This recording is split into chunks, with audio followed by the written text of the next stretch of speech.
রাসূলুল্লাহ সাল্লাল্লাহু আলাইহি সাল্লামের ভালোবাসা পেতে হলে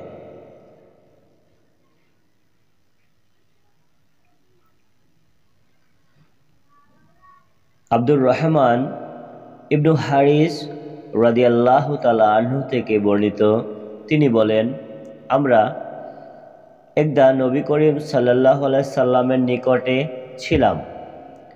তিনি উজুর পানি দিয়ে নিয়ে ডাকলেন। তিনি তাতে হাত ডুবালেন এবং অজু করলেন। আমরা তাকে অনুসরণ করলাম এবং তার নিকট হতে অঞ্জলি ভরে অজুর পানি নিলাম। তিনি বললেন, তোমরা এ কাজ করতে উৎসাহিত হলে কেন?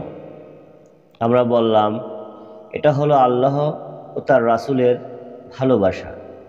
তিনি বললেন, তোমরা যদি চাও যে আল্লাহ ও তার রাসূল তোমাদেরকে ভালোবাসবেন, তাহলে তোমাদের নিকট আমানত রাখা হলে তা প্রদান করো।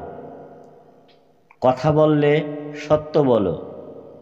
তোমাদের প্রতিবেশীর সাথে ভালো আচরণ করো।